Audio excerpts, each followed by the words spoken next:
Друзья, всем привет! С вами канал Observer, меня зовут Артем, и в этом ролике мы попробуем разобраться, в чем же разница в изображении между биноклем с переменной кратностью и с фиксированной на одном и том же увеличении. Ролик, кстати, сделан по вашим многочисленным просьбам. Поехали! В этом видео как конструктивно реализована функция зум в современных биноклях. Разрешение, яркость, угол обзора и дистанция фокусировки. Битва между фиксом и панкратической моделью. Стоит ли приобретать бинокль с изменяемой кратностью в принципе?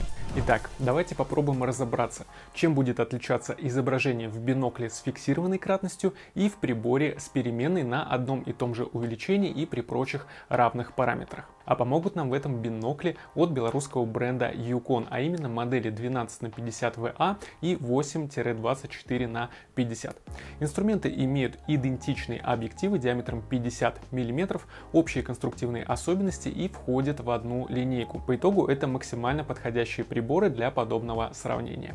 Кстати, оба эти бинокля, а также множество другой оптической техники от известных мировых брендов вы можете приобрести в интернет-магазине observer-msk.ru по выгодным ценам. А в описании под этим видео вас ждет промокод на скидку. Начнем с того, что конструктивно бинокли с переменной кратностью отличаются от фиксов по сути только окулярами, имеющими дополнительные подвижные оптические элементы, отвечающие за смену увеличения. Давайте посмотрим, как это реализовано на практике на примере окуляров прибора Bresser Hunter 8-24х50. Окуляр состоит из трех групп элементов: одного выходного, неподвижного и двух подвижных, перемещающихся по спиральным пазам. Нижняя группа отвечает за настройку фокусировки, а верхняя как раз таки за смену увеличения. В большинстве моделей управление функцией зум осуществляется так же, как и здесь, рычажком на одном из окуляров, меняющим кратность единовременно в левом и правом тубусах. Синхронизация достигается за счет вот этого металлического пояса, передающего движение элемента из правого окуляра на аналогичный элемент в левом. Как вы понимаете, такое решение допускает достаточно много микролюфтов при регулировке, что ведет, во-первых, к небольшому нарушению коллимации, то есть взаимной юстировки двух тубусов, а во-вторых, не дает абсолютно точной настройки кратности между окулярами. В итоге такие сами по себе не очень значительные неточности при работе в бинокулярном приборе, где важна точная работа связки обеих половинок инструмента, приводит к потере разрешения и детализации общей картинки. Кстати, в инструментах, рассчитанных на наблюдение одним глазом, например, зрительных трубах, монокулярах, окулярах для телескопа или даже объективов фотоаппарата, такая проблема имеет намного меньший масштаб.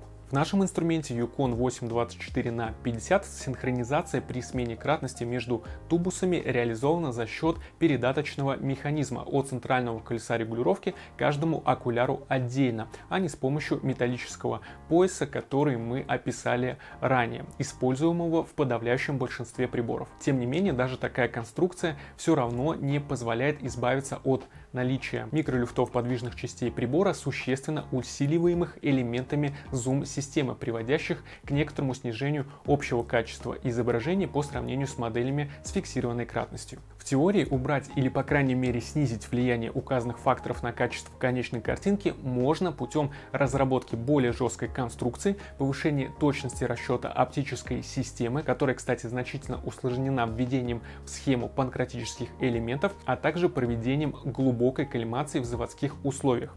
Однако каждая из этих мер будет способствовать кратному удорожанию прибора. С учетом того, что бинокли с переменной кратностью, как правило, являются представителями бюджетного сегмента рынка, такой подход нецелесообразен для производителей. А вот для нас было бы целесообразным напомнить вам о том, что на нашем канале вы найдете множество полезных роликов, которые помогут вам лучше ориентироваться в мире оптической техники. Все видео, кстати, сгруппированы по тематическим разделам для облегчения поиска. Изучайте, не забывайте ставить лайки, подписываться и нажать на кнопку колокольчик. Кстати, в последнее время на рынке стали появляться единичные модели биноклей с зумом, использующих RUF-призмы, хотя в подавляющем большинстве случаев зумом оснащают классические поробинокли. В моделях же с призмами с крышей функция смены увеличения реализована на каждом окуляре отдельно. При этом кратность меняется не плавно, а определенными ступенями, за счет чего влияние люфта в теории должно быть снижено. Пишите в комментариях, интересно ли вам было бы увидеть обзор на подобный прибор на нашем канале. Если отклик будет достаточно большой, при возможности мы обязательно запишем видео с таким прибором. Но вернемся к нашей теме. Следующий момент, отличающий модели Zoom. За счет дополнительных элементов в оптической схеме по нескольким причинам, снижающих светопропускание всей системы, приборы с переменной кратностью при прочих равных выдают более темное изображение. В связи с этим модель с функцией Zoom не очень подходит для ведения наблюдений в условиях недостаточной освещенности. Попробуем наглядно сравнить картинку, которую фиксирует бинокль Yukon 12х50 с постоянной кратностью и бинокль Yukon 8-24х50 со значением увеличения, установленным также на 12. Настройки камеры, записывающие изображение из окуляров обоих приборов, идентичны. Вы можете видеть, насколько более яркое изображение получает бинокль с фиксированным увеличением. Кроме того, если мы продолжим повышать кратность на приборе с зумом, картинка в нем начнет темнеть еще больше. Недостаток ли это панкратических биноклей? Конечно же, недостаток, но напомним, что взамен пользователь получает более широкие возможности и как бы несколько приборов в одном за счет наличия возможности смены увеличения, хотя для этого и придется несколько пожертвовать качеством изображения. Еще одно существенное отличие приборов с функцией зум априори узкий угол обзора. Например, у нашего панкратического бинокля он варьируется в зависимости от установленного увеличения в пределах от 4 до 2,2 градуса. То есть на минимальной кратности, равной 8, мы получаем угол зрения всего в 4 градуса.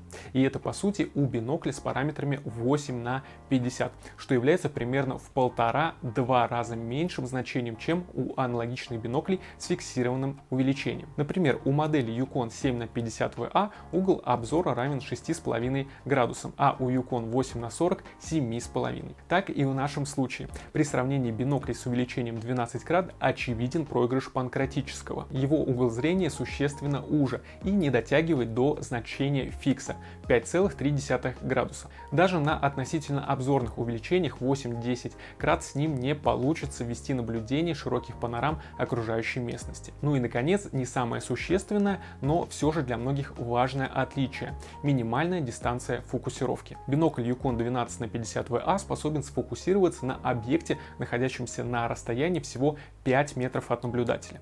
Диапазон же минимальной дистанции фокусировки у нашей модели с переменной кратностью составляет от 7 до 16 метров, в зависимости от установленного увеличения. Если настроить кратность на значение 12, для сравнения с фиксом мы получим наименьшая дистанция фокусировки, равная примерно 10 метрам. То есть прибор окажется примерно в 2 раза более близоруким. При наблюдении за птицами, животными и насекомыми такая разница может существенно сказаться на продуктивности наблюдений. Таким образом, при сравнении биноклей с фиксированной и переменной кратностью с похожими параметрами и на одном увеличении мы получаем следующие, в принципе, ожидаемые результаты. Во-первых, прибор с зумом имеет меньшее разрешение и детализацию картинки.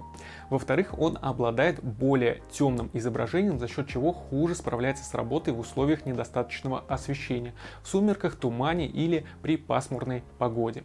В-третьих, панкратический бинокль выдает в 1,5-2 раза более узкий угол обзора, вследствие чего даже на минимальных значениях увеличения он не подходит для обзорных наблюдений. Ну и в-четвертых, модель с переменной кратностью имеет существенно большую минимальную дистанцию фокусировки. Следовательно, настроить резкость на близко расположенных объектах, так же как с биноклем с фиксированным увеличением, не получится. Для чего же в таком случае нужны подобные приборы, если они по всем пунктам проигрывают инструментам с постоянным увеличением? Хороший вопрос. Именно на такие вопросы, оставленные вами в комментариях под видео, мы еженедельно отвечаем в нашем инстаграме в видеоформате. Переходите в наш профиль по ссылке в описании, подписывайтесь и наслаждайтесь эксклюзивными материалами, которые не попадают на YouTube. А ответ на самом деле простой – универсальность. Зачастую с теми задачами, для решения которых вам потребовалось бы несколько приборов с постоянным увеличением, может справиться лишь один бинокль с зумом. Да, он будет не так хорош при прямом сравнении. Да, скорее всего, его оптика и конструкция будет не так совершенна, как у средних и топовых моделей с фиксированной кратностью. Однако, как универсальный инструмент для целей, не требующих от прибора каких-то определенных жестких параметров, этот вариант наиболее оптимален и определенно также заслуживает внимания любителей оптики. Кстати, если вы все же решились на покупку инструмента с функцией зум, обязательно посмотрите на модели Nikon Oculon A211 8-18x42 и 10-22x50. Инженеры японского бренда совершили маленькое чудо с этими моделями, потому что большая часть недостатков, которые мы описали в данном ролике, каким-то непостижимым образом обошла эти бинокли стороной. Что ж, друзья, я надеюсь, в сегодняшнем видео мы ответили на вопрос, чем же конкретно отличается изображение, получаемое биноклем с переменной кратностью и с постоянной, на одном увеличении при равных параметрах, и удовлетворили ваш интерес в этом моменте. Если у вас остались какие-то вопросы, пожелания по тематикам будущих видео, обязательно все это оставляйте в комментариях, давайте общаться и делиться информацией. И еще раз напомним, что у нас самые интересные вопросы от вас мы еженедельно будем отвечать в Инстаграме в видеоформате. Подписывайтесь, ставьте лайки и нажимайте на кнопку колокольчик, чтобы быть в курсе новых роликов на нашем канале. Ну а я с вами прощаюсь, всем пока!